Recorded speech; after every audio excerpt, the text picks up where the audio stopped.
Can you give us some insight into the recording of the album? Is it true that you guys built a studio in a container? Is that a real thing? I hear rumors Well, of these things. so that is true, but that is Brad. That is Brad. So Brad is also like a very skilled construction worker and carpenter, and he's just like he can do anything with his hands kind of guy, and he's built a lot of different things, and he built his studio, which is yeah, like it is essentially like a trailer container or whatever you want to call it, turned into a studio. And that is not where we record the album. That is where we do all our demos, and that is where we jam and practice. But we recorded the album in Union Sound Company, which is a studio in Toronto. And Darren McGill, shout out Darren McGill. He's an amazing engineer. He works at Union, and he engineered the whole record for us. And yeah, we rented out Union Sound Studio for like 6 days, and we just hammered out 7 tracks at that time. Before I'm Gone came later, so the first 7 tracks that we recorded were the other tracks on the record, not Before I'm Gone, and that was all recorded in 6 days at Union Sound Company, and with Luke and Ian from Kilpatrick came, and they were there for every single session that week, and they stayed at my place, and Darren, and then we ended up going back a month later to finish vocals and like do some touch ups on some things, and then yeah, and then months later, we ended up recording Before I'm Gone with David Bottrell producing, which is an amazing experience. But again, at Union Sound Company with Darren engineering still. So it felt like it still kind of like was all one, but there was a lot of months in between. Um, so yeah, that's pretty much how we recorded it.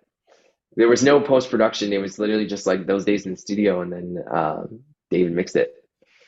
So I looked up Darren McGill, and man, this guy's worked with Monster Truck, the Flatliners, the Dirty Nil, Pop, Silverstein. Man, that's amazing, man. This guy's worked with everybody, and you guys actually had to sit on the album for over a year for business related reasons.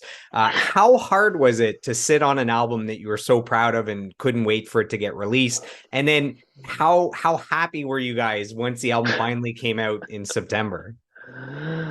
Yeah, it was definitely a interesting experience. Like it was more weird.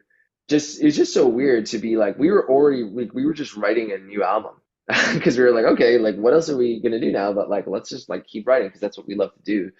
So it was almost like we even like just forgot these songs even like existed because no one knew them, and we just kind of like moved on from them in a sense. In a sense, we always knew we'd be releasing, but like there comes a point when you're sitting on an album for so long that you just end up just doubting it completely.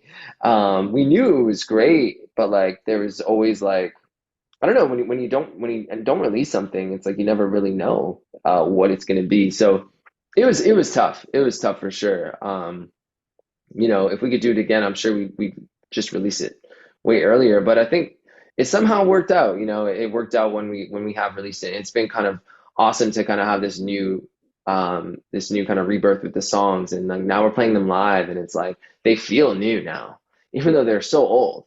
Like they feel so new now because we're playing them live for the first time, and we had to like learn them, like relearn them, like again basically, and we had to be able to play them even better than when we recorded them because playing live is a whole other animal.